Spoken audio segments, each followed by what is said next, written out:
All right. So welcome to our 16th episode of the Canadian S&C Shop Talk. Hope everyone was able to celebrate with their family and friends in some way over the holidays. Know it's probably difficult whether it was virtual or we're able to do something outside, but we're pretty excited to see so many new faces. There looks like our messages across of spamming social media and this topic might have done the trick.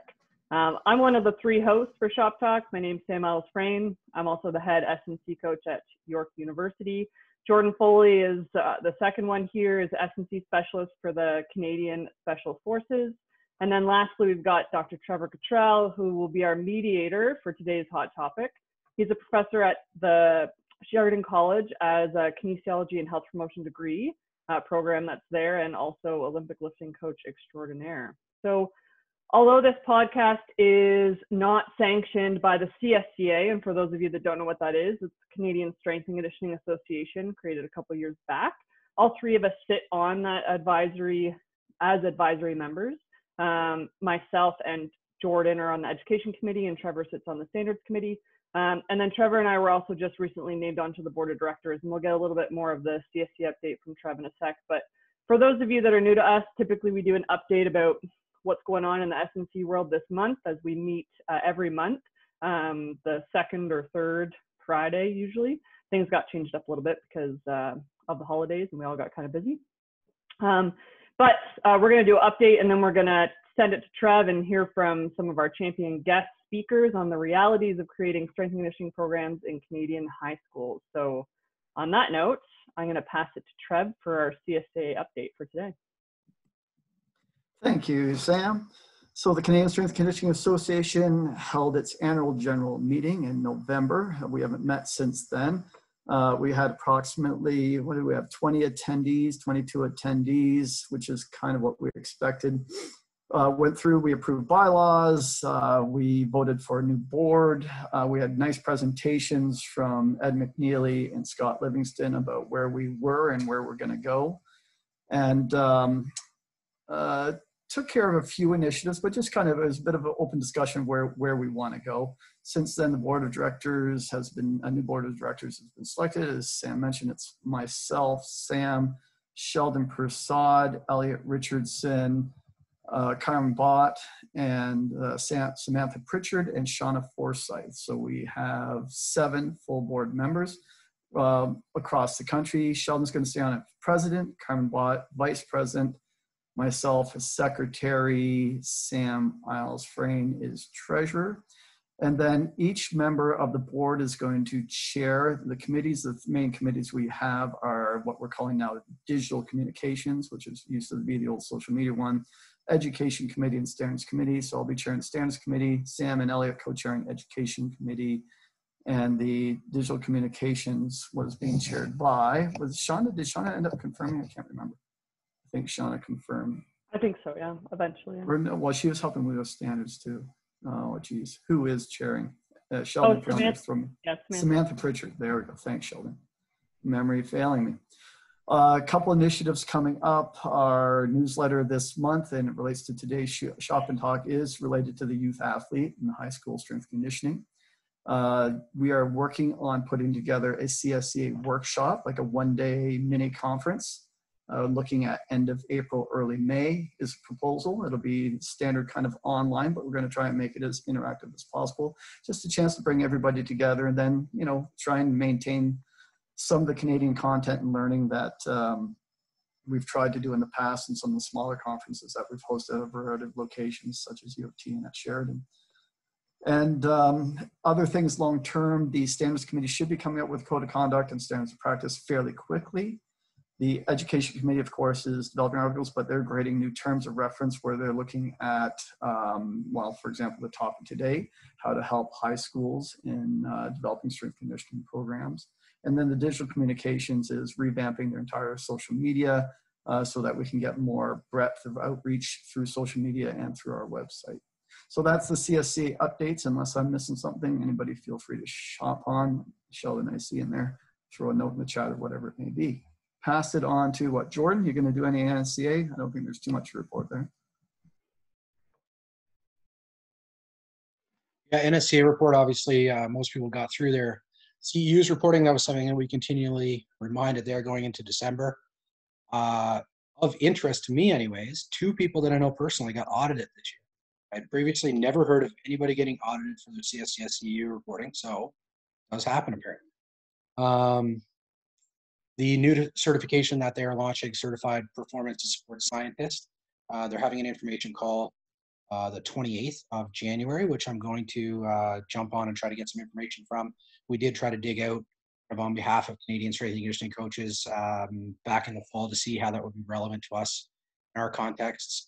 We didn't really get any information back. They have released on the website generic eligibility requirements for those that can sit for the exam, which the first sitting is thought to be kind of start of the second quarter of 2021. So you can look that up depending on where you fall, either as an educator, a strength and conditioning coach, a sports scientist, etc.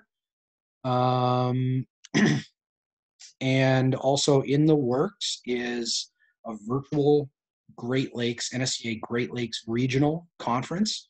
No date or agenda set yet. It will likely be late spring or early summer if that goes ahead. And based upon what's happening and what I've seen happen with the NSCA virtual conferences over the last 9 months now or so, I have every reason to believe that that will go ahead. So Dale LeBlanc, as most of you know, is our provincial representative for the NSCA, and we're hoping to, he's hoping to bring some actual Canadian and Ontario content to that so that it services and allows us to represent what's happening in our spheres as well. For me. Yeah, for youth sport, not a whole lot has changed. Obviously, we're into the winter season and we don't have any competition going on. Obviously the big update with Ontario is it used to be Toronto was the one that was on lockdown and closed down, and so most of the other universities were able to stay open and still training. And obviously we know now that's not the case, as all of Ontario is shut down besides North specifically. So we're all kind of in the same boat on that. I do imagine that if things do continue, there'll be lots of questions into the fall, and then financial resources as well. That looks to be probably at the hottest topic right now in terms of people maintaining jobs, especially S&C coaches. So there's probably going to be a lot of information or things coming out as we hear through the grapevine. There's already universities making big decisions on budget cuts. So no fall season. I imagine that will be definitely something that'll be a hot topic, unfortunately. On the West Coast, I don't know if Cole's here. I know Joe's not here. I hadn't heard an update from them yet, but is there any sort of update on the West, as you guys are kind of way ahead of anything anyone else of us is ever doing? Yeah, thanks, Sam. I can kind of touch on that. So from the West, it was January 8th, our last restrictions were meant to be kind of reevaluated, and they've been pushed now to February 5th. So this involves obviously like physical distance training and stuff. We aren't allowed to compete, but we are allowed to do small group socially distanced training with all our sports, as long as our athletes are under the age of 22.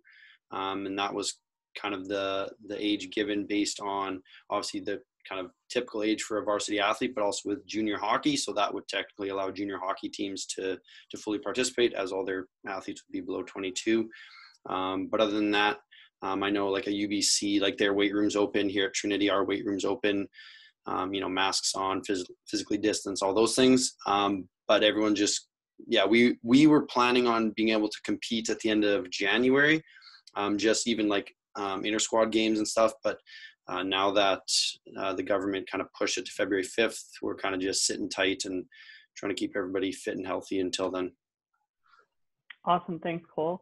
And then just some additional news, obviously the combine for those looking to go to the CFL or being drafted this year, they made decisions where you could defer to next year if you wanted, if you're draft eligible.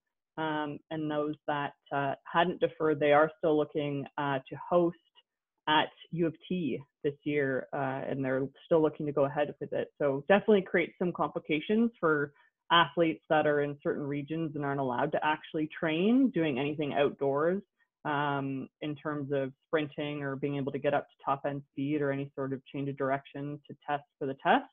it's going to be kind of hard. So a little bit of a conflict ethically, it looks like they may be going through. I imagine if it does go through, we'll unfortunately see a lot of injuries at that, but that's essentially all that's going on there.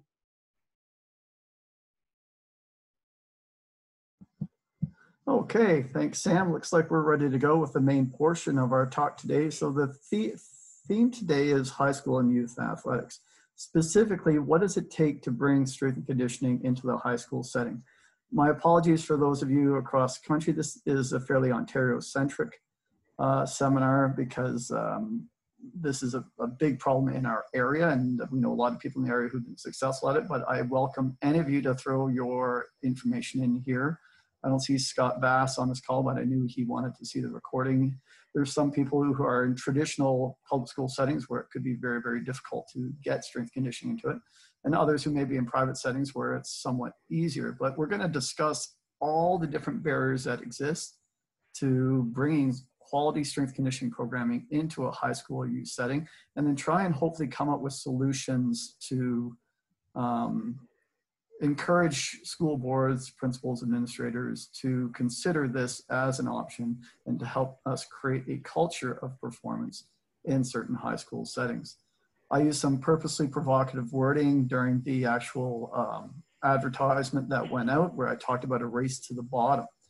And some people I can imagine were like, hey, we're trying to do the best job we can, and you know, we're doing some good things here and there. But I would argue that yes, our school athletics is in a race to the bottom, at least here in Ontario, through just personal observation and communications that I've had with physical educators, whereby funding doesn't exist for athletics nearly as to what it was, not that it was ever great. So that's access to funding is always ongoingly becoming a problem. You can't really fundraise very well anymore. There's rules around fundraising even. So that's bringing us lower. We have union rules and work to rules, and there's discouragement from participating in extracurriculars, where it used to be kind of that's what everybody did. We have governing agencies like OFIA creating guidelines for safety, which are putting up barriers to doing even some of the simplest things like holding a track and field meet. And then we have an overall culture of mediocrity whereby it's seen as a version of inequality by having certain schools pursue greater performance and greater excellence in athletics and other schools not. So it's a culture that seems to be discouraged. Because of all those things, we're facing great barriers in our youth sport development. And the reality is we want to have good athletes when it comes to university. There's many university strength conditioning coaches here. The last thing you need to be doing is spending the first 2 years with a new athlete, coaching them up to a physiological and physical potential where they can actually play their sport in a safe and effective manner. What you want is athletes coming in first year prepared to play the sport and not having to take that time to build them up. And it can absolutely be done very easily. A lot of people have done it. A lot of people are currently doing it, but not so much in a high school setting. So we're joined today by 4 guest speakers, and I'm sure there's some other physical educators on here. We had 2 that had to bow out when the changes to scheduling went on with the new COVID extensions. So unfortunately, Mark Verbeek and Dirk Rigo cannot be here. But today we're joined by Tom Payne, Marcello Campanaro, Campy, and Greg White. And then Tom Andrus, I think he's in the wings there. He was my backup, and he's now in it as well. So we're going to start this by just doing a round table with each of them. For each of you, I just want to give us that point form of who you are, what school you represent, and then what kind of strength conditioning program you developed. And really, really quick, in 2 or 3 sentences, how did you make it happen? So I'm going to start at the top list with my friend Tom Payne. So Tom, if you could come on the microphone and tell us where you're at and how you built what you built and what's going on there.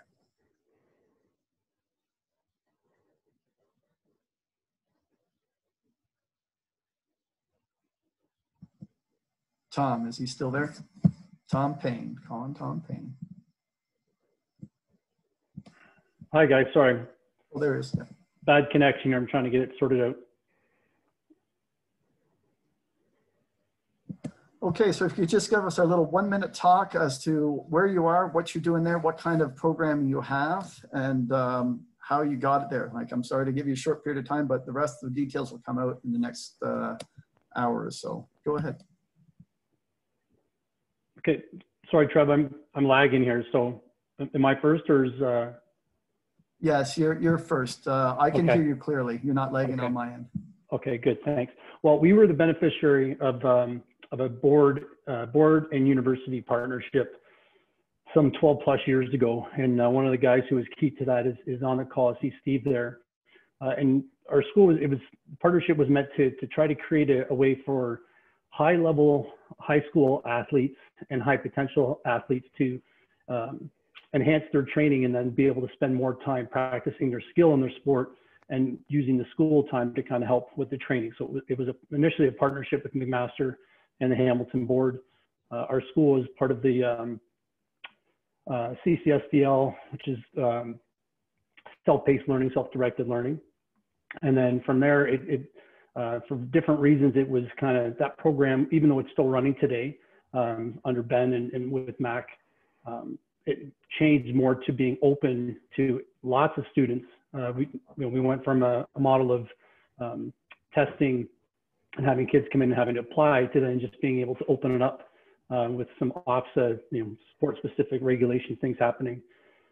And that actually really increased our numbers significantly. So it went from being, high level or high potential athletes to now we'll get upwards of between 80 and 90 grade 9 students, some high level athletes and some kids who just don't like regular PE attending it. So long process to try to keep it down from, we were the beneficiary of the start and we've worked hard to kind of keep developing it.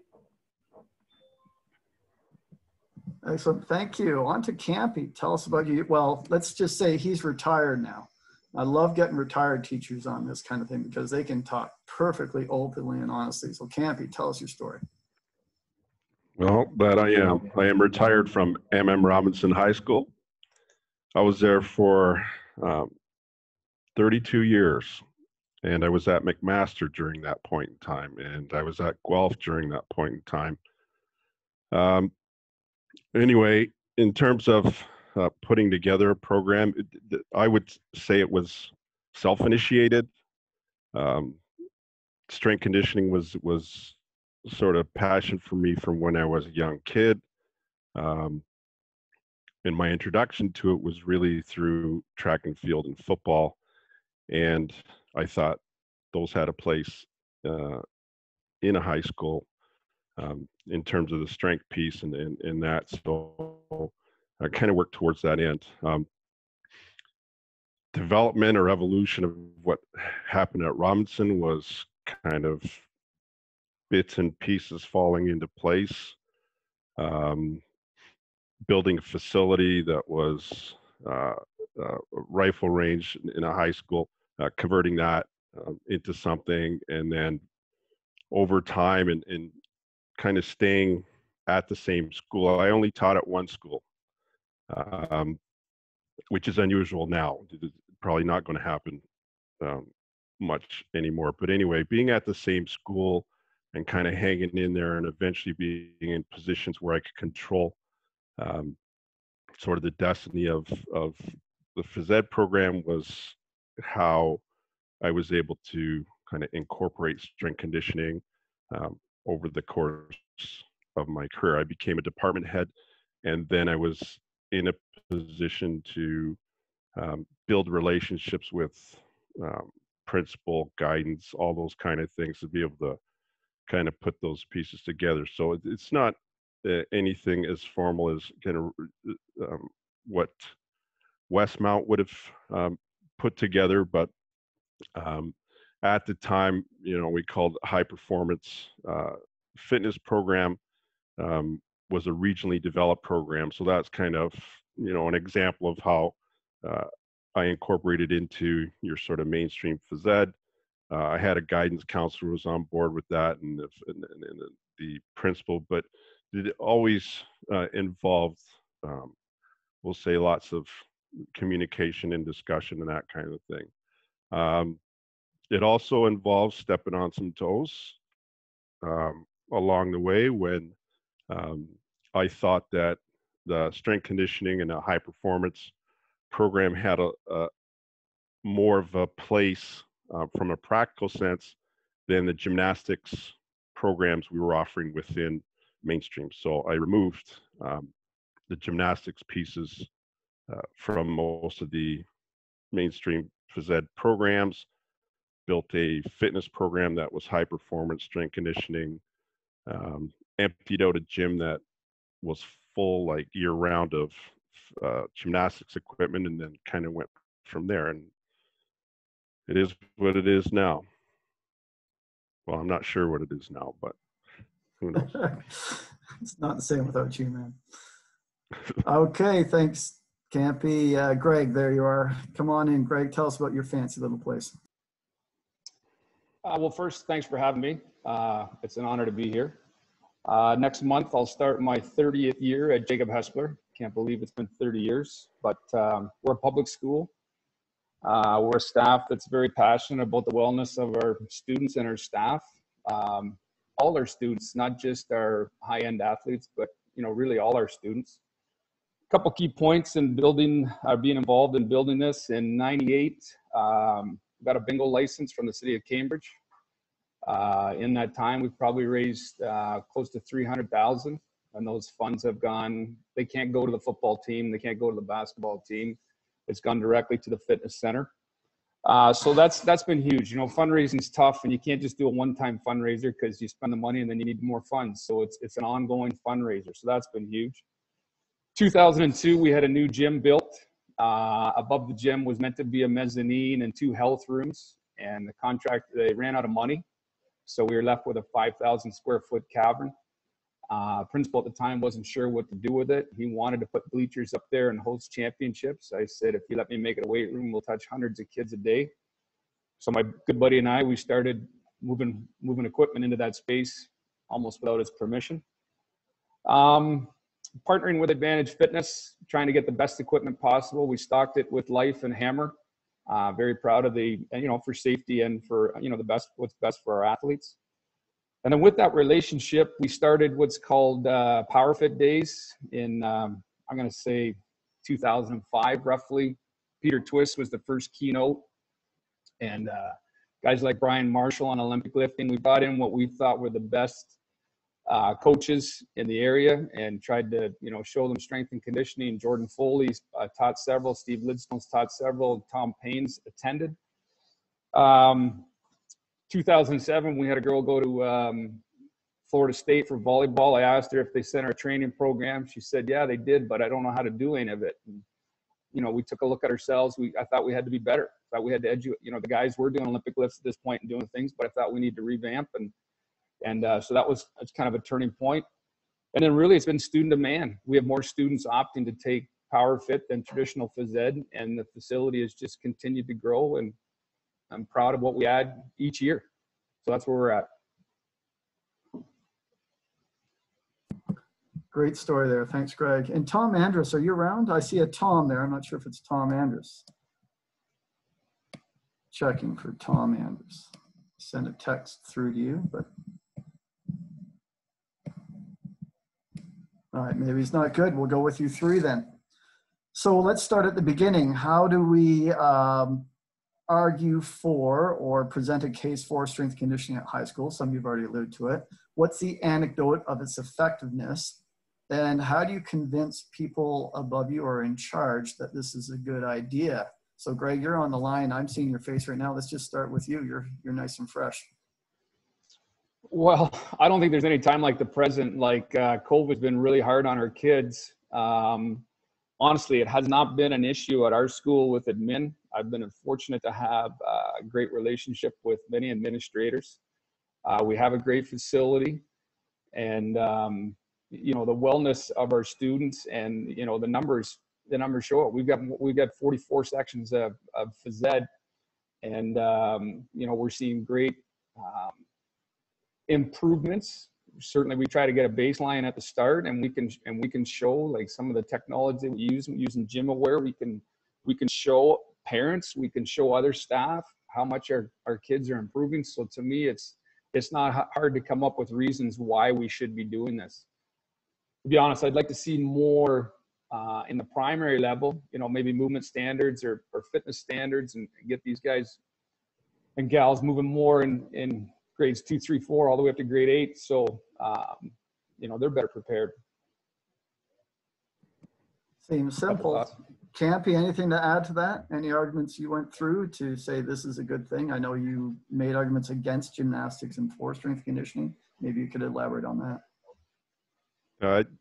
The reason I did that was, and again, this is direct observation, anecdotal, whatever you want to call it. But when I used to watch classes being run and watching, kids sit around for 2 weeks, figuring out their tumbling routine, I didn't think that was very active, and I didn't see how that would transition to when they left high school.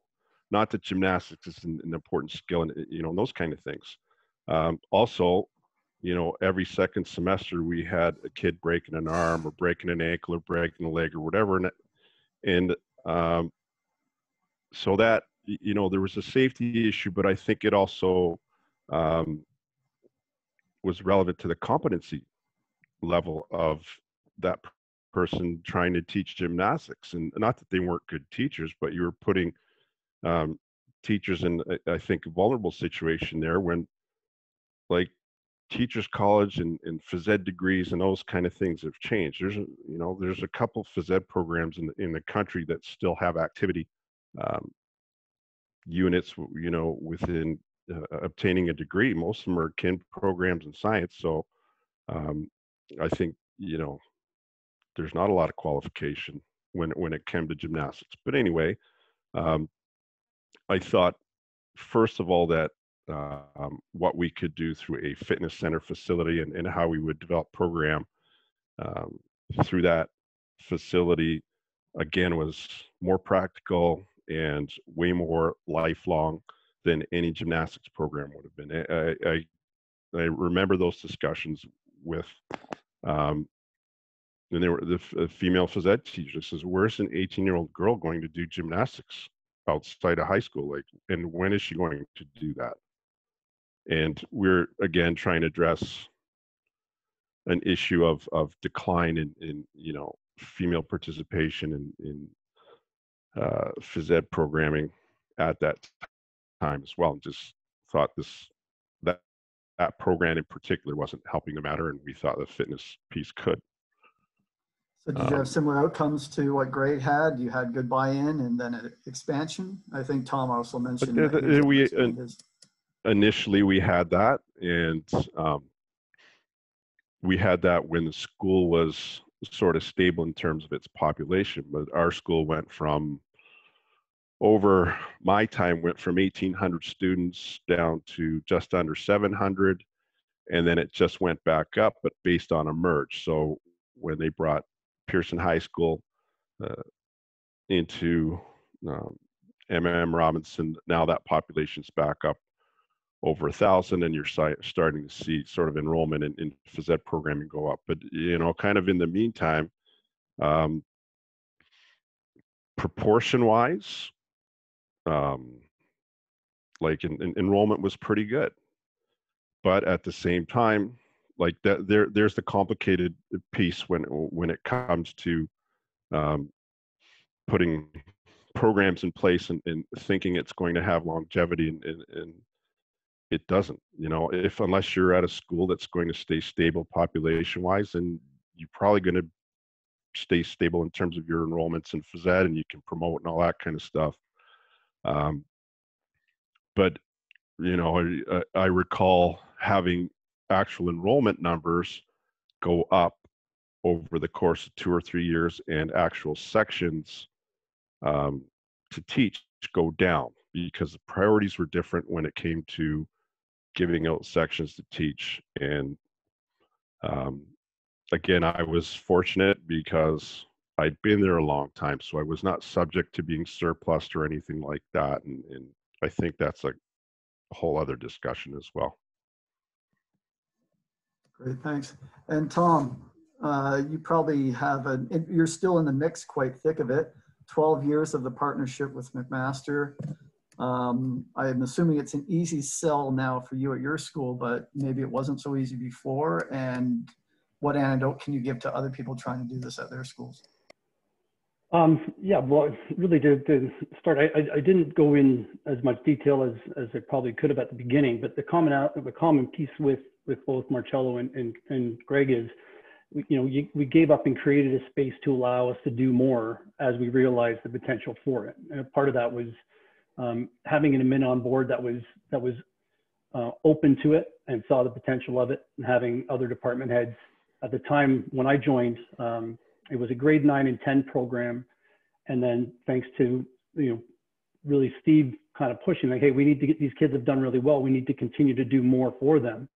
The initial space they made for the program was in a dance studio or rifle range. And the space looked like a dance studio, but that was kind of where all the training was, some cones and things like that. Nothing along the lines of strength and conditioning. And then thanks to having somebody on board like Steve, this is before I came to Westmount, it was, well, we need a training space. We need to improve what we have.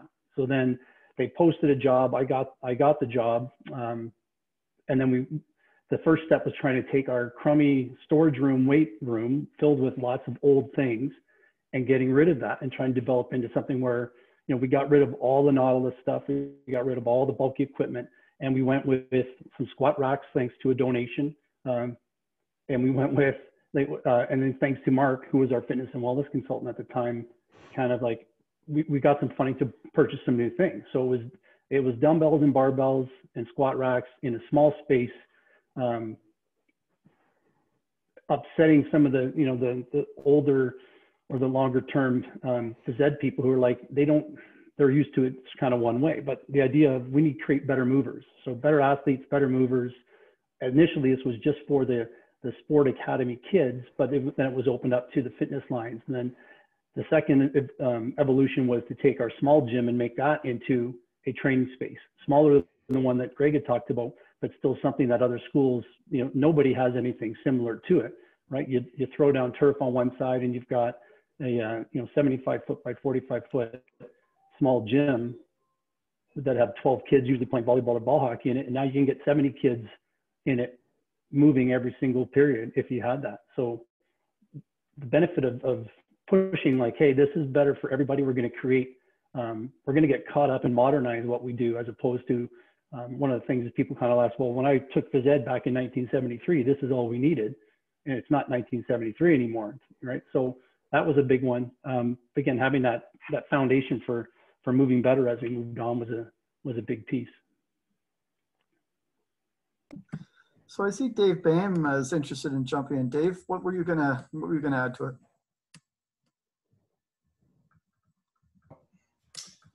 All right, can you hear me? Yes.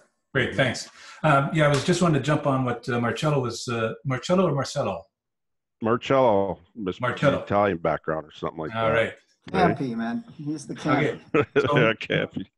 Marcello was mentioning about more kinesiology programs and less phys ed programs. And here at Memorial University, we have one of the few remaining phys ed programs in the country. I think Brock University has one. We have one. St. Avex, I think, and a few other places across country. But even with our phys ed program, there's a de-emphasis on fitness and especially strength and conditioning. So we had two courses, a fitness leadership course, which basically was the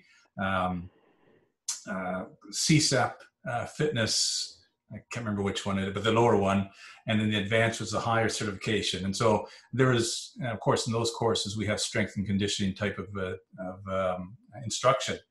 But about 5 or 6 years ago, they dropped it from the phys ed program. Now, they didn't say you can't take it. It's now an elective, but it used to be a compulsory course.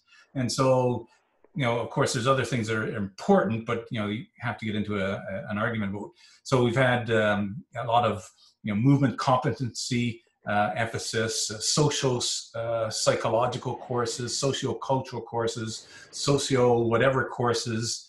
And we had a lot of people who, of course, had done their PhDs in these socio/X courses. So that was their emphasis, and they dropped the fitness. And I've argued vigorously that, in terms of health, dropping this is not a great idea. And when you get to be a phys ed teacher, where are they going to go for, these fitness programs, these strength conditioning programs? They're going to go to the phys ed person. But people from MUN, unless they take it as an elective, won't have that background. And I'm just not sure if that's the same across country, but like you said, there's not a lot of phys ed programs anyways across country. I mentioned race to the bottom, yes. So on that note, then we move on to strategies and barriers. So when I think strategies, if I was to try and do this and I'm a physical educator, I'd be interested in how to get money, how to get space, timetabling, and how to get people to teach it. So I'm assuming you guys found solutions to those things. And when I think barriers, usually I'm thinking physical educators, despite being physical educators, just as we just mentioned, maybe not having a clue how to do it. Safety concerns, always. Kids shouldn't lift weights, they're going to hurt themselves. Scheduling, of course, can you fill enough classes? And then I guess even now looking forward with things like COVID rules and protection of students and those kinds of things. So let's start back at Tom. You finished last round, Tom, so you can start this round. And tell me about the strategies that you came forward with. I know you had the university partnership and what you ran into. Sounds like you had an easier go of it than some of the others may have had.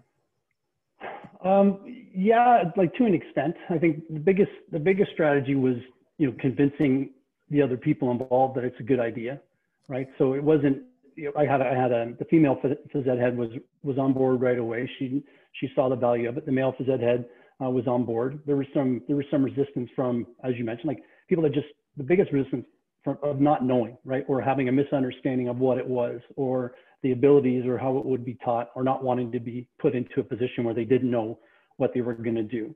So that part was solved through, offering up PD and giving up time and spending time with them and providing small doses, like a regular phys ed kids into that training space versus the kids who are in the training course who spend all their time in that training space and either switching out and doing some team teaching to alleviate some of the fears about it and educate them, because what they were used to is not what we wanted to kind of teach.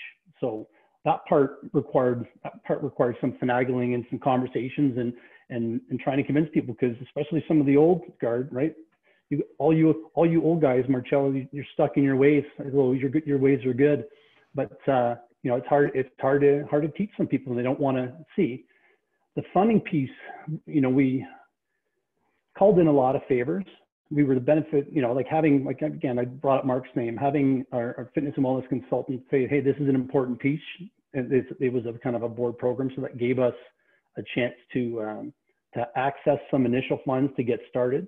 And then it was kind of going to our partners and going to people who I knew and saying, okay, hey, I need some help. And prior to that, when I my first 9 years at Glendale Secondary School, and we did something similar. Like we built a weight room. We made it better than what it was by.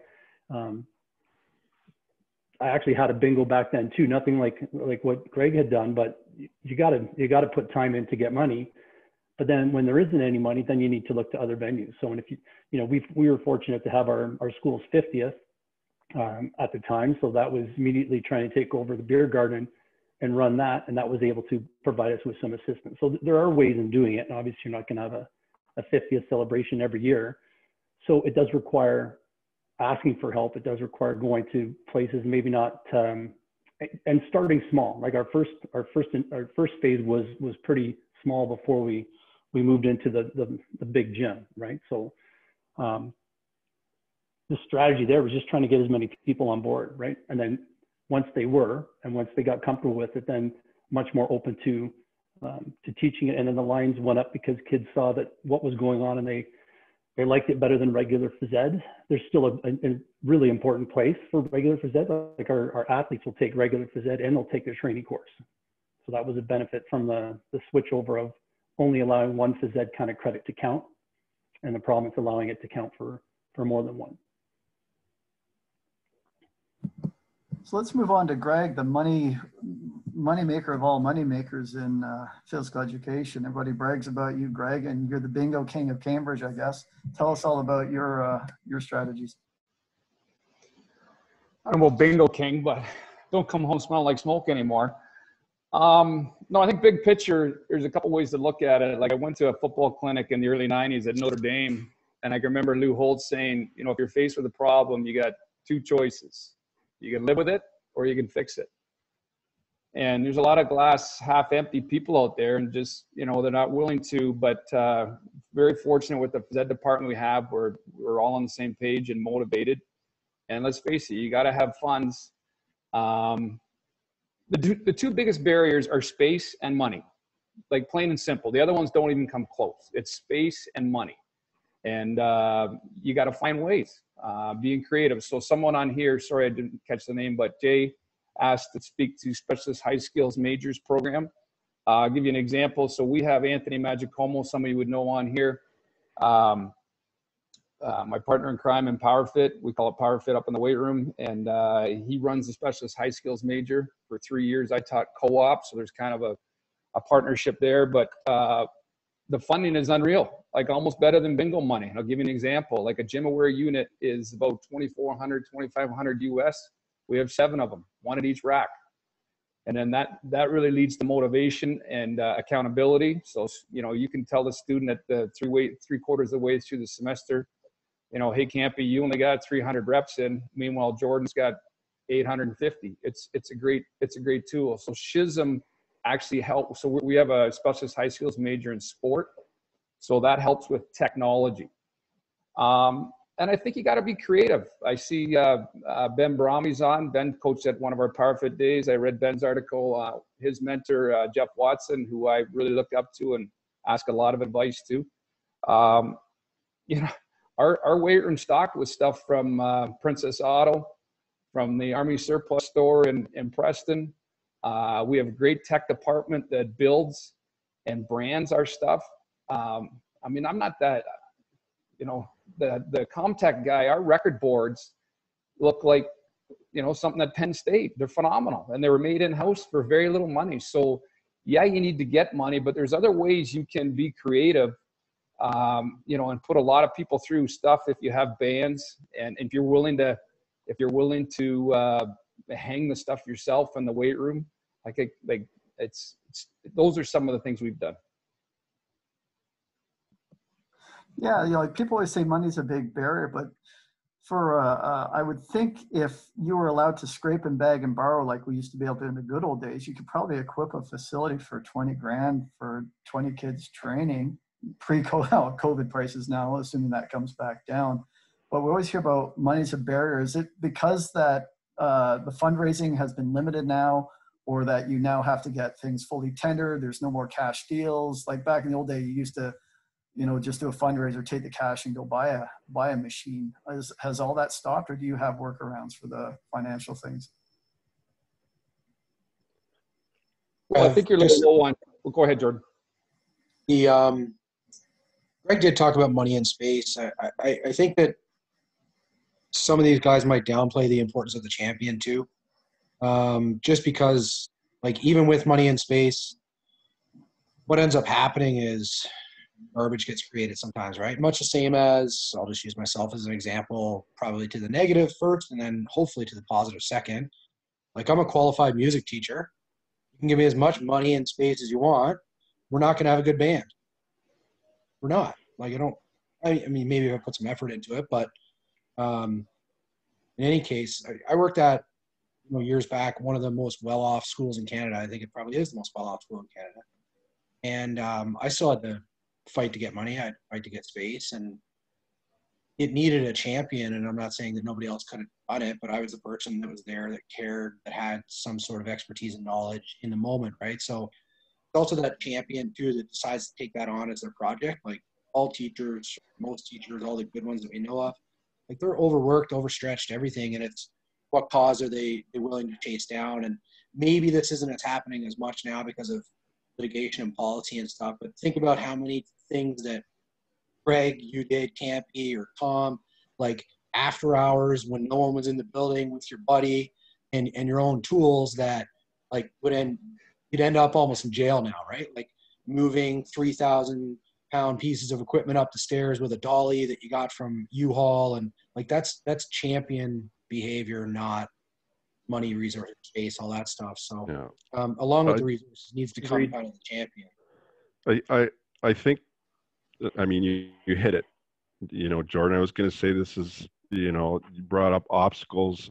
This is danger as far as I'm concerned. And I guess, you know, in my seat now, you kind of see that. So I know Anthony at Hesper. He's a great successor, I guess, in terms of you know, Jacob Hespler and Greg. I thought I had that.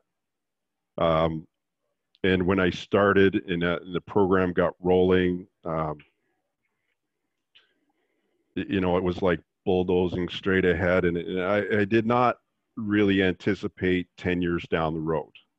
I don't know that you can do that in education anyway. But anyway, I didn't anticipate that, but things were going good for the first, you know, 5 to 7 years. They were going great.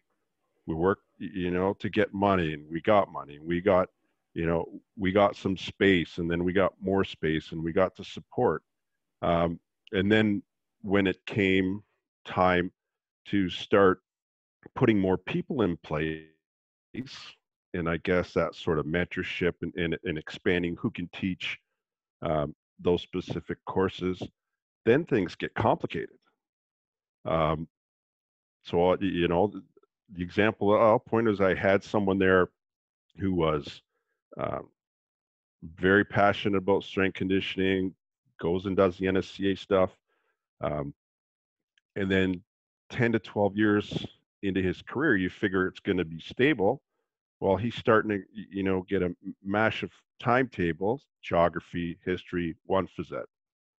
And because I'm there, he's not getting the high performance, but he's hanging in there because, you know, there's a relationship between him and I. Well, then an opportunity comes up at a new school to basically secure a position where he's going to get, you know, full-time phys ed, and he might be able to develop a strength conditioning program, and he's gone. So there's my successor gone, and, you know, now what kind of thing. So I think that that's the danger at the current time, is that most of these programs are being championed by a person that has a passion to do this. But I think it has to be also looked at in much greater context. We are championing it for those kids in our school. But, you know, if you look at relating, you know, pieces like the athletics and extracurricular program to the whole strength conditioning piece that you're trying to implement, the athletics program and participation rates in Ontario in public schools anyway is declining.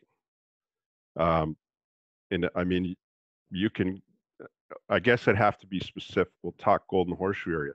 Take a look at how many teams are in leagues and participating prior to COVID, and check now, and you'll notice a huge decline in the number of participants, teams, et cetera, et cetera. So great to have a strength conditioning program, but maybe directed at the wrong, you know, niche or population or whatever. I don't see the strength conditioning program really supporting a high school athletics. I think it can support high school age kids involved in different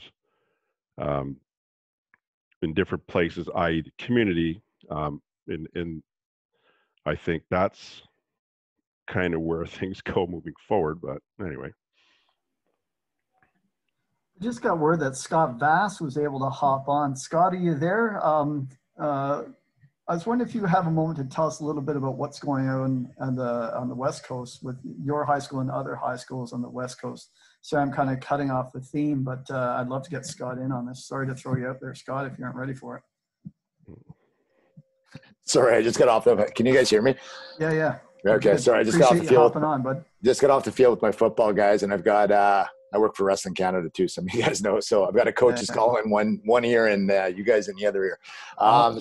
So yeah, West Coast out here, it's slowly starting to get up. Obviously there's a couple private schools that are running programs. There's 2 of us out here that have pretty extensive programs. We had some really forward thinking administrators about 10 years ago that put in a 5,000 square foot weight room and staffed me. I was a full-time strength conditioning coach. I was working privately and with Western Canada at the time. And they actually went out, and in the independent school system out here, to get a teaching certificate, you don't need, you can just go to the BC Independent Teaching School Board and you can submit. You usually have to have a master's in relevant work experience, and you can get on to actually be a strength coach and get a teaching certificate that way. I'm restricted to only working in the independent school. But it's, as far as strength conditioning goes across the way, they're starting to move that way a little bit more. Some of the other independent schools have seen that. That being said, with the BC curriculum out here, with grade 11 and grade 12, they've actually, they're really, the whole curriculum in general is starting to move less from games play to health and fitness focus. And they're really starting to push the strength conditioning end of it a little bit more. And they've actually developed curriculum province-wide for strength conditioning courses.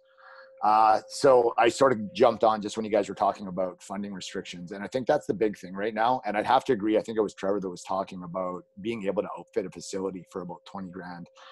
Joe McCullum, who's the head strength coach out at UBC, there's a public school that he used to volunteer at. He set up a whole strength conditioning. They had 10 or 12 platforms out there and squat racks, and they did it on like just bare bones. And it's, he did a really good job out there. So there's a lot of the top football schools that are, especially football is the big driver out here, that's they're really pushing for strength conditioning a lot more. So I'm interested to see what's going to happen over the next couple of years. There's a really big push right now to actually to get it into the grade 11 and grade 12. There's a lot of want from the coaches in the school, and there's a lot of people and alumni that are starting to come back in and put in the time and effort. Most of the schools have room. It's just actually getting the funding to get the weight up and go, the weight room up and going now. So I think we're in BC, we're in a lot better spot where a lot of schools are really open to it. And I'm interested to see what's going to happen over here over the next like 5 to 10 years. And do you have enough physical educators with the ability to implement these kinds of programs, the champions that Jordan was talking about? Do you feel that you're better equipped with that, or are they more willing to learn up? I find in Ontario, many physical educators just kind of want to do their thing, leave them alone. They're kind of protectionist about their little niches, and they don't want to take our workshops too often. Tell me what's going on there. They've been actually really good. And that's one of the things when we have province-wide Pro Ds out here, the PE Pro Ds that they run, I'm really not interested in. So what I've done every year is I brought Christine Gerard in one time. We ran an Olympic weightlifting seminar, and I've sold out everything. I've brought in kettlebell people, and the interest from the public system is really, really high right now, especially with, like I said, with these opportunities starting to open up. So I find, at least out here, that a lot of the teachers are really starting to get into it. When we had the international sprint symposium out here the last couple of years that Derek ran, and we had a ton of high school coaches coming in for that, both strength and like PE teachers and actual sprint coaches. So there's a lot of, I think there's a really big interest on the PE end out here. So it's, I do think the interest is there, and they just need a little bit of guidance. And I've had more and more people from the public system coming to me to see how they can actually implement stuff. So I'm really, really hopeful out here that we can get that up and running. Excellent. Thanks, Scott. Great to look across problems. We just heard from Dave Bem over in Memorial in Newfoundland, and he was talking about how they're moving more to the social, cultural aspects. Here in Ontario, I think there might be a slight shift to that. Campy and Greg, maybe you could correct me on that. It just seems there's a lot of kind of status quo in Ontario and a lot of worry about safety and following the rules and following the union guidelines and that kind of thing. But sounds like you guys are a little bit more forward thinking. And coming back to some of the comments about programming and that sort of thing, like there's many people that would come into your facilities from the strength conditioning world and run a 4-hour workshop on how to teach squat, hinge, push, pull, or something like that. For anybody who's a physical educator, knows physical educators, like I would do it for pennies or for free, even if it was the right cause. So put the call out. There is expertise there that can help you guys. I just found when we ran workshops, probably 1% of the people who've attended all the workshops we've hosted at Sheridan, all the conferences, are physical educators, 1%. So that's probably 5 or 6. So in the several hundred people that we've had flow through. All right, so coming back to any other strategies, anybody else want to talk about strategies and barriers and how to overcome them, and what was the secret to overcoming? Anybody throw in there. Trev, I used a one. I know that I'm not one of these guys. I don't want to talk too much because all these guys love talking as much as I do. When I was at that private school in Newfoundland that nobody will know except for Dave. I don't even know if Dave knows that I worked there, but it was a music school. And every time that I ran into barriers, all I did was try to mirror my athletics program alongside what was being done to be excellent with music. And that place at that time, people didn't have a hate on for music, right? Like the way that people seem to have a hate on for excellence in athletics, like it's some sort of a slight to the human population to be good at athletics by design. It's like, it's cool to be good at athletics by chance, but if you develop a wicked system, wicked weight room, have all these awesome coaches, and you're out there pounding everyone, it makes you a bad person somehow. But if you have a really good band and people love playing the clarinet, you're a hero. So what I did along the way was, and like, I mean, borderline probably passive aggressive, but I just, propped up like, hey, the band here is great, and this is what they did to build to this level. This is the structures and systems that they have in place. And I think that every kid has a right to choose what they want to be great at, choose what they want, where they want to put their time, extracurricular, co-curricular, curricular. And it's not up to any of us to place judgment on what is more or less important. Although I could make a really good case that I think physical fitness and longevity is more important than music. Won't. Is that, like, that's their choice, and we should have systems in place.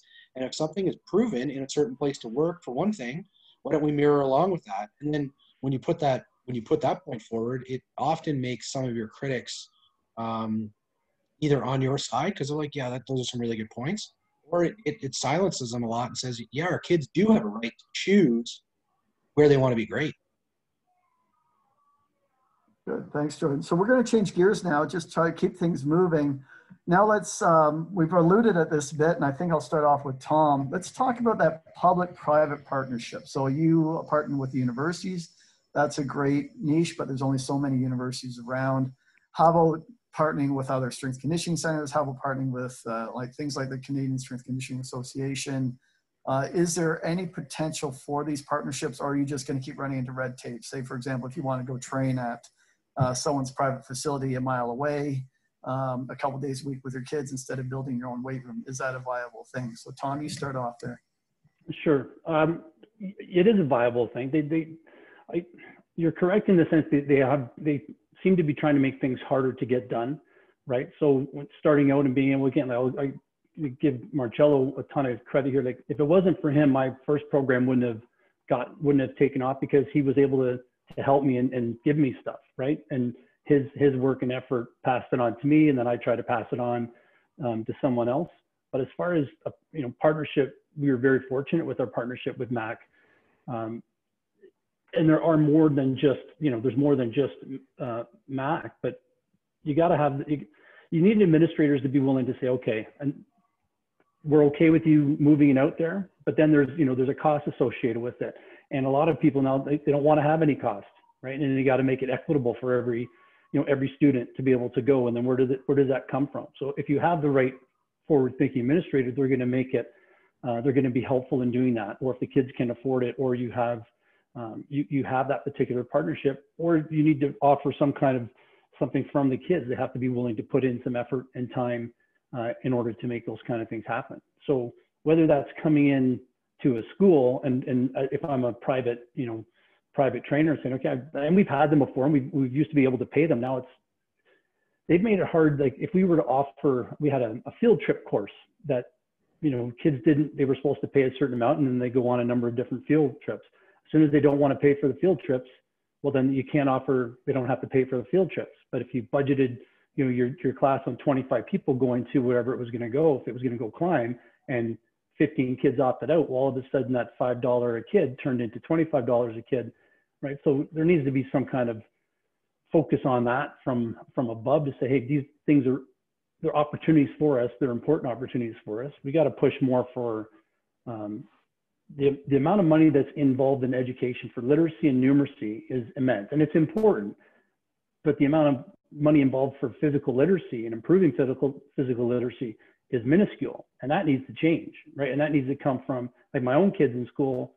What's the first thing taken out of middle school if there's something comes up? It's phys ed. Well, you're going to miss your phys ed because we're going to have to we're doing something today as an assembly. We should be kicking and screaming for that kind of thing to happen, because they never would stop and take a math class out or a reading class out. Again, massively important, but I agree with Jordan. The physical components of the benefits of physical fitness and the effect it has on learning when the kids leave our class after period 1 and they're actually calm in math class in period 2, and the teachers don't equate those two things because it hasn't been taught, it hasn't been taught to them, or hasn't been presented to them. So I know I'm getting off a little bit, getting off topic a bit. The partnership piece to get out, massively important, but somebody always wants to there's got to be, it takes some time to work out what is the sell or what's the benefit to each. Can we make the first time, inexpensive? Can we get you there? And then you got to go through the paperwork, and the paperwork can be a real pain in the butt, but it's doable if you have the champion that wants to take them out. Again, coming back to champions, and it sounds like you need 2 or 3 champions in each school to really push things forward. And if you have that, you can probably make it happen. So Greg, tell us about, so you had a partnership with Advantage, for example, and then you run your little conference each year and you use that money. Tell me how you make things happen. I think Advantage, it's been so long ago, they said that they could bring in a marquee keynote. It's more of an activity day than it is a presentation day. Tom's been to it, Jordan's coached at it, Ben's coached at it, Steve's coached at it, and we just try to role model.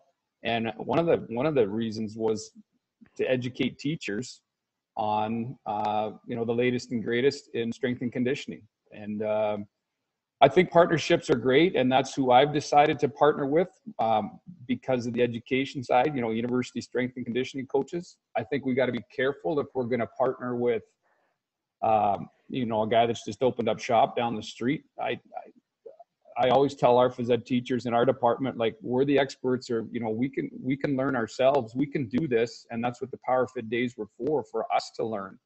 I'm hesitant, as Tom said, like, to,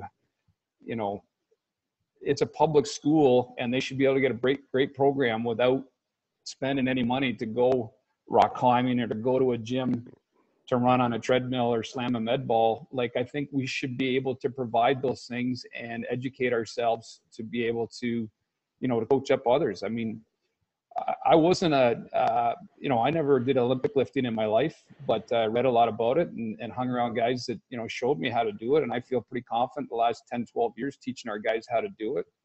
And there's lots of things you can do besides that. So I do think partnerships are a great idea, and I feel very fortunate from the ones I've learned from, but I do think we got to be careful to, I think you mentioned in one of the emails, Trev, about partnering with, private strength and conditioning coaches. That would probably go against my philosophy. I think we've got the experts right in front of us on this panel. That's who we've chosen to partner with. And if I can jump in, I think there's sort of 2 lines here. So again, that school champion, bringing people in, and then if you're talking about sort of system embedded partnerships, I really think they're 2 different discussions. Sort of, it has the same sort of feeling as Greg when I was there, and maybe arrogant in a sense, but I also thought, I'm making $100,000 a year. If I can't teach strength conditioning, I shouldn't be there. And then, sort of another little analogy, I like these little analogies, but I also thought, restaurant analogy. If I'm going to a restaurant, I want to, get a meal that I can't cook at home.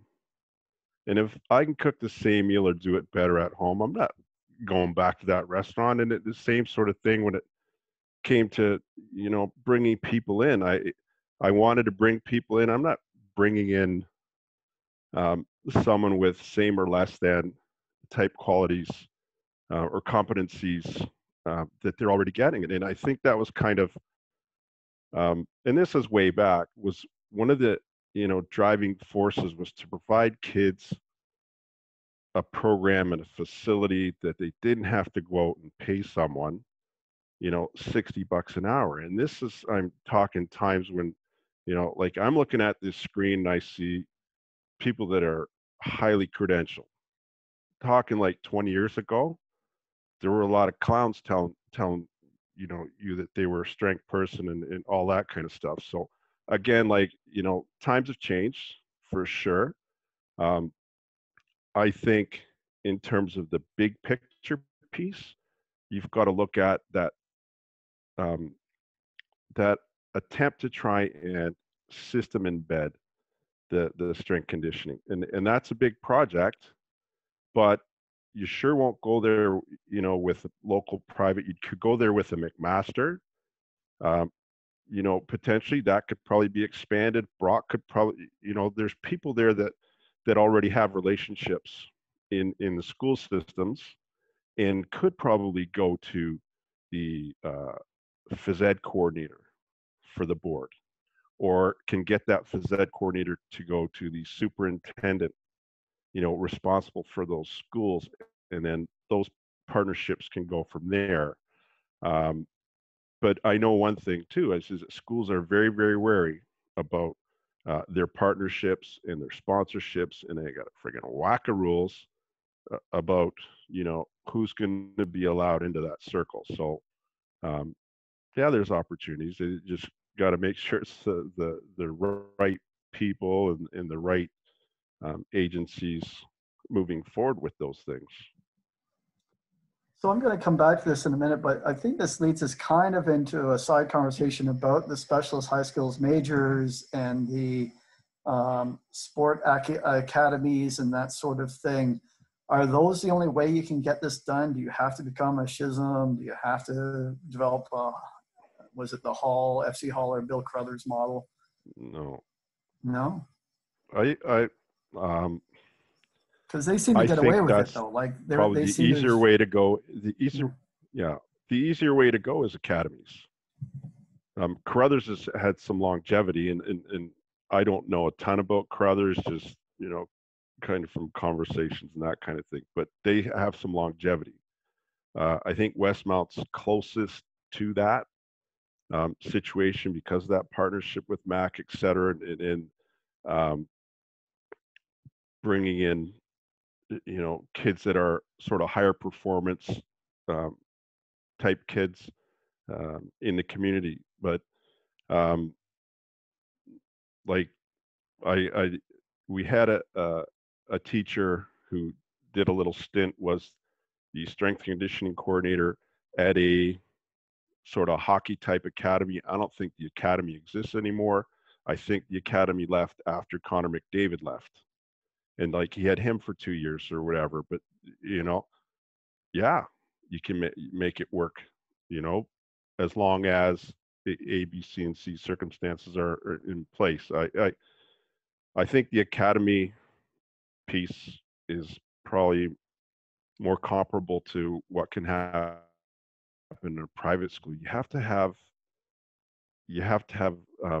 freedom to be able to hire and to be able to develop in those kind of, you don't have that freedom in the public system.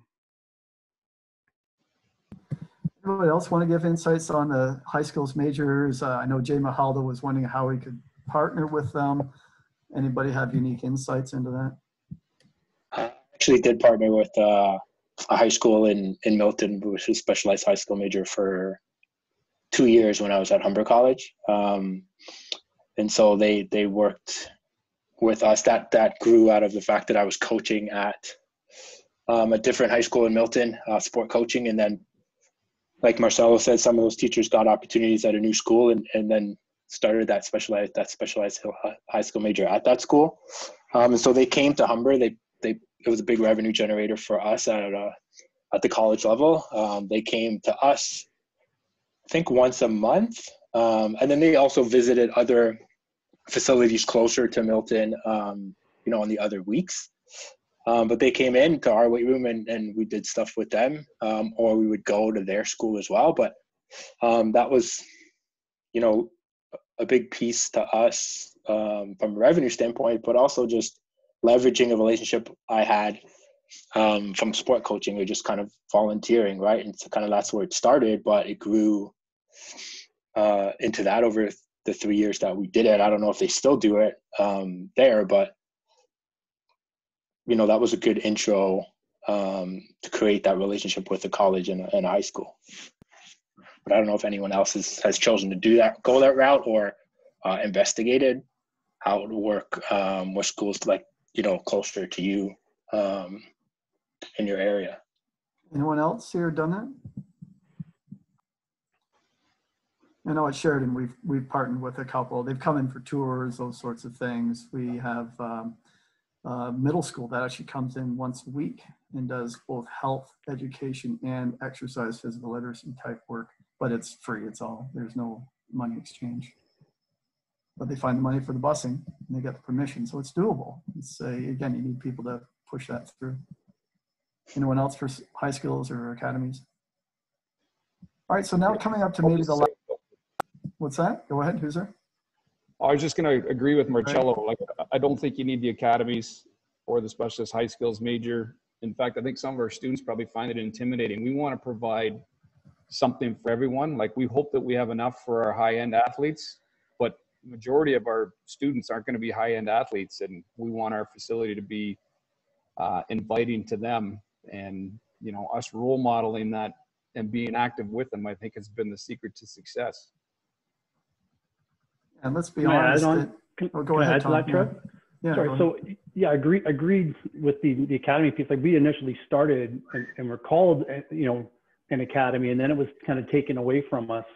And when it was taken away, our numbers went up significantly. Like I alluded to that earlier, right? And so we get a few pretty good athletes. We're a system school, so anybody across Hamilton can come to the school. They don't, you know, some come for the reputation of the training program, and some come for the self-paced learning program.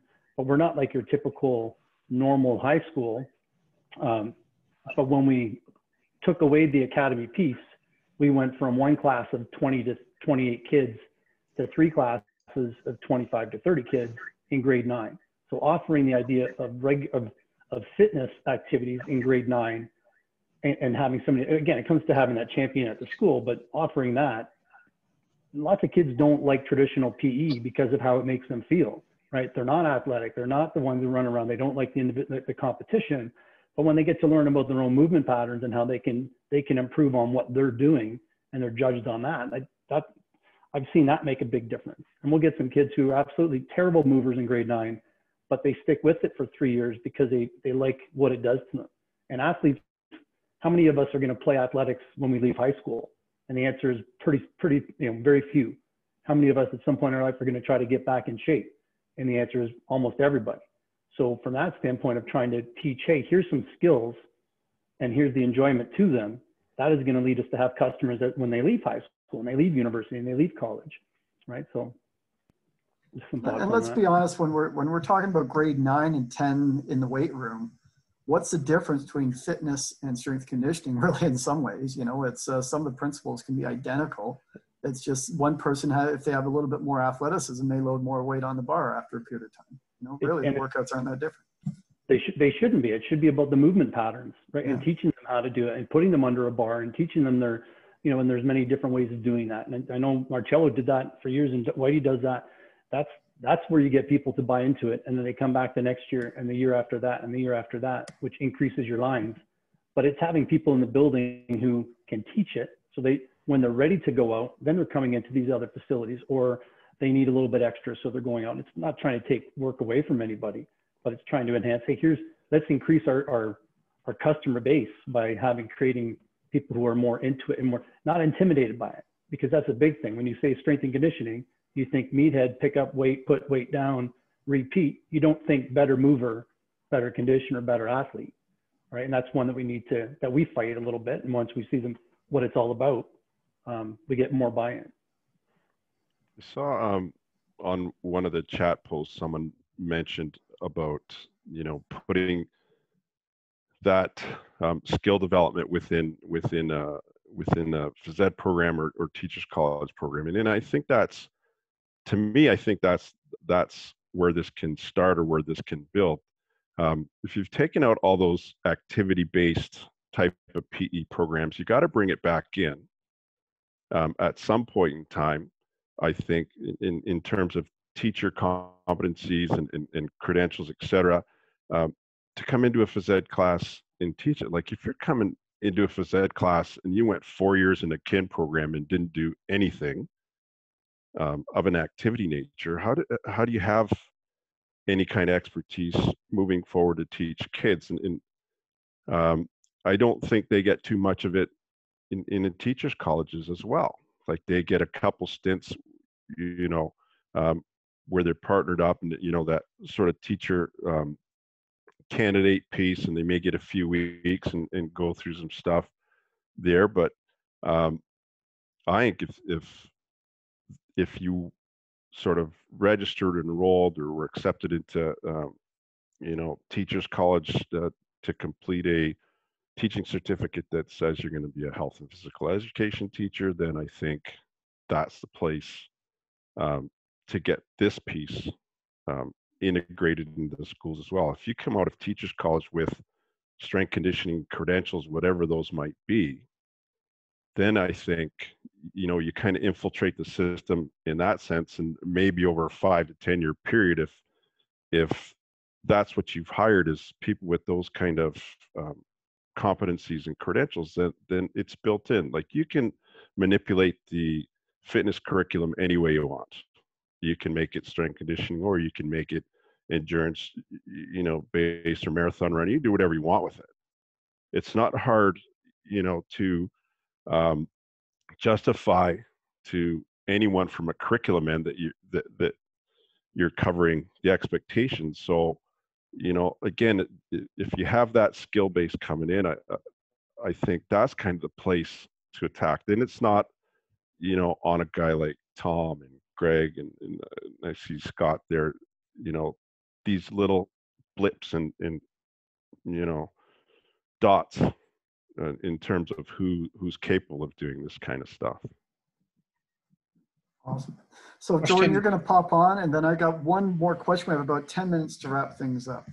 Go ahead, statement then question. Like it's kind of a failure on all of us, like those of us in the performance field, that a little bit of it's job protecting too and marketing, right? Like, oh, look at how complicated this is and no one can do it. And you need to come to me so that your kids don't die when they're working out and all this. So, but at the end of the day, the result is some educators not feeling empowered that this is something that they can deliver safely and effectively. All of us here on this call know that the weight room, like by the stats and anecdotally, is safer than anything else. Like it's safer than taking 20 random kids and throwing out a soccer ball with all the different levels and hoping for the best. So what question to you guys, like what is a way that we can help more make this accessible for educators that don't feel empowered and competent to deliver this should they end up in that situation?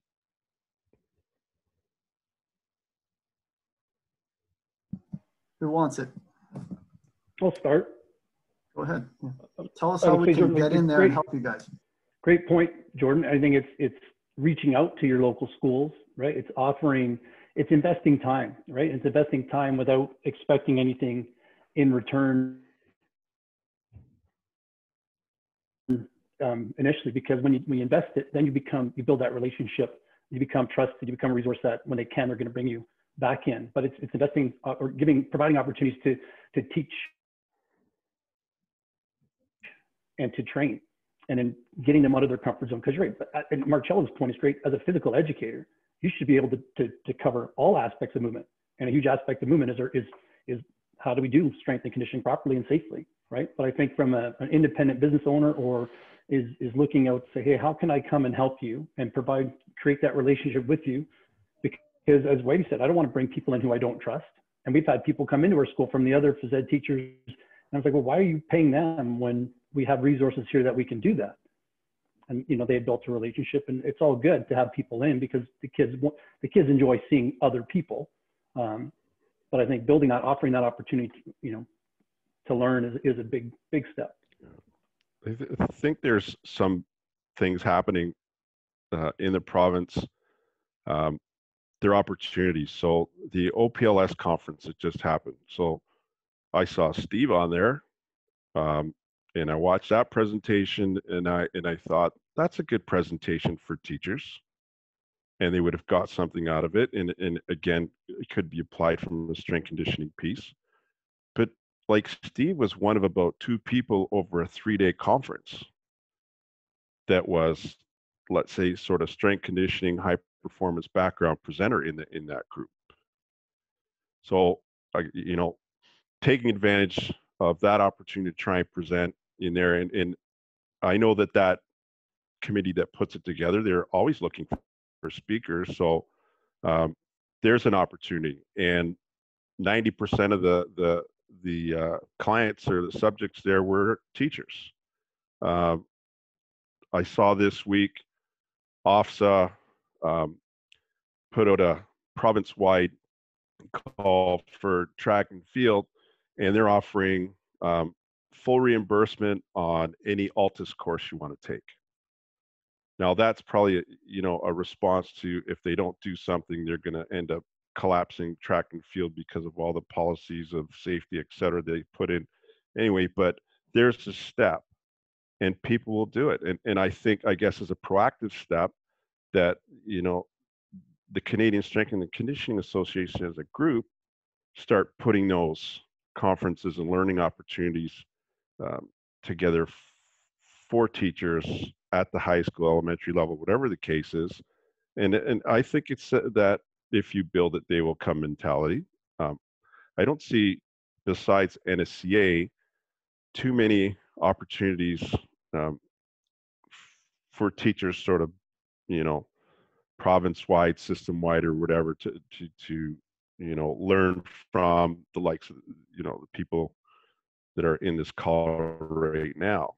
But I really don't see that that's not doable, and people will jump on.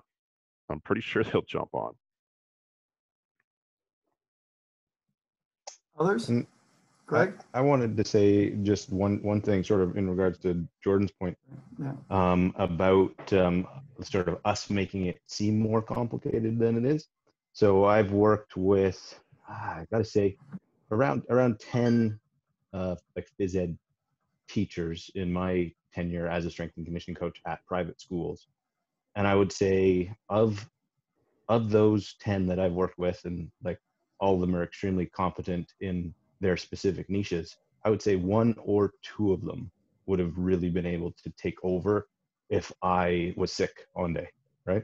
So to think of it as if, you know, they should be able to, sure, that has to do with the education piece and everything else, but really, like it's complicated. But if they have taken a personal training course or something like that, and then they think that's all there is, or if they happen to be more influenced by CrossFit and they think that's all there is, then we run into problems. And that's where I think that administrators especially have a hard time figuring out what is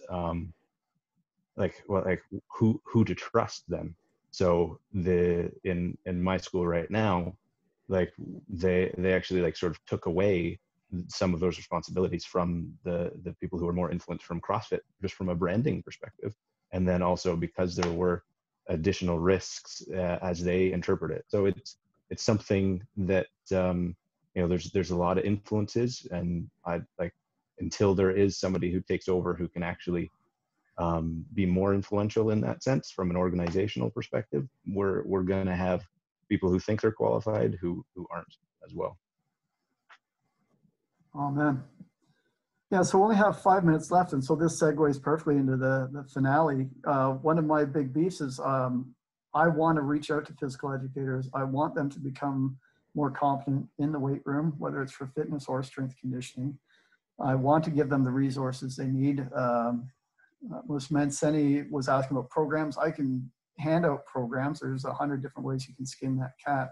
But how do we, in this last 5 minutes, figure out what are the major touch points we can make as an association, as an organization, or as individuals working in strength conditioning to help out high school physical educators become more competent in strength conditioning and help anyone who wants to champion some of these things going on.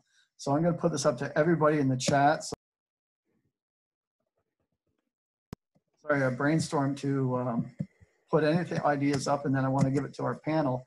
Tell us the 3 or 4 things we have to do. Like I found that physical educators don't want to pay for it. They don't want to do it outside of their normal work hours, and they don't know what they don't know, as Grant said. So how do we do the reach out?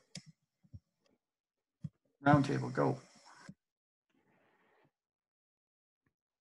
Send to the coordinators and the boards. For one, they control budgets.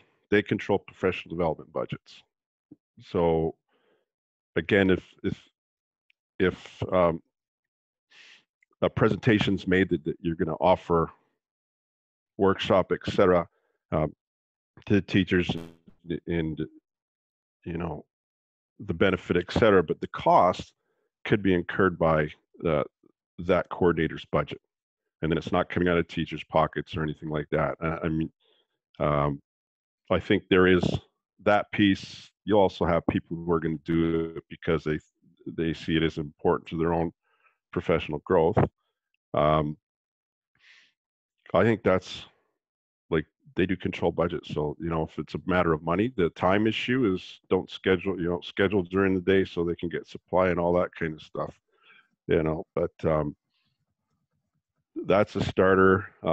There's a sport organization in each community. Sport Hamilton is the one I'm familiar with. They can be contacted to,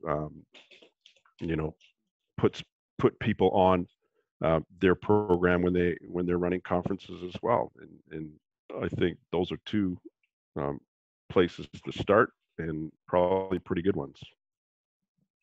I find that nobody responds to emails. Even if I'm from a college doing a not-for-profit thing for them, I tend to get crickets a lot. Do you need someone to do the introduction to push it for you? I just gave you a name on the chat there. Right, Rebecca Richardson. All right, Rebecca, I'm going to haunt you. Halton. Start with her. Oh, wicked. All right, my Greg, name in Tom, the subject title. Beautiful. Last words. What can we do there, Greg and Tom? Help us out. The first one to reach out to me, Trevor, from Strength and Conditioning. Going back to what Jordan was talking about, I have no hesitation. Like, I look at who's doing a great job, and then I go ask them directly. Whether that's coaching football or in the weight room. This year I am the subject chair for all the phys ed teachers in our board.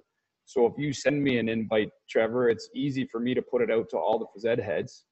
And not just all the phys ed heads, I can put it out to all the phys ed secondary teachers, which is probably better because a lot of them, like you say, with email, they'll look at that and then never look at it again. Whereas some of the strength and conditioning guys aren't phys ed heads, but they might see that email. I think just getting the good word out is key. That's where I would start, but not being afraid to ask. Like, I'm surprised more people on our board, and it's starting now, but like people email and say, hey, where'd you buy those? Or how did you do this? Or what do you do in this situation? I think, and I'm constantly asking guys on this panel, other guys that I work with, and in the football world, always ask and trying to get better. So I think that's key. Tom, last words? Yeah, I would agree with what both of them said. It's really starting with, if you can get a contact athletic director who is in touch with phys ed heads, or if they have a PE consultant, starting there. But if not, starting with somebody who is going to reach out, right? Somebody who's interested in it, who then can help you build and get other people involved. And it might start with 5 people, right? And doing a quick little seminar. And then the next time you run it, they're going to bring a couple more people, and it's going to grow. So it doesn't have to be, a mega conference. It really starting small and then building on the success, right? Go to somebody or have a relationship with, or is passionate about it, and then they're going to bring in people who are also passionate about it, and then you're going to build it from there. Because it's tough when you go knocking on the door. If you don't know anybody, you're one of hundreds of things that they're trying to deal with every day, right? If I didn't get an invite from Steve years ago to say, hey, you got to check out what Greg's doing and go to this, Power Fit Day. And then it's been an amazing, the kids love it. They love seeing how they stack up. They love seeing a different facility. We bring phys ed teachers each year that we've gone that aren't as competent, so they can kind of see what is out there, right? But those kind of opportunities just come from reaching out and starting something small and then building from there.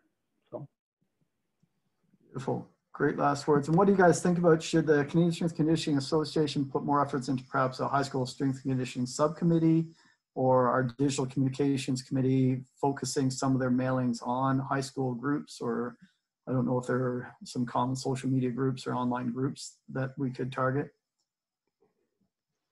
I think it can only help, Trevor. I don't think it can hurt. I mean, I get pretty excited when I hear Scott talk about what's happening out west. Like, they're probably, a few years ahead of us, but I don't know why it wouldn't. I don't think it can hurt.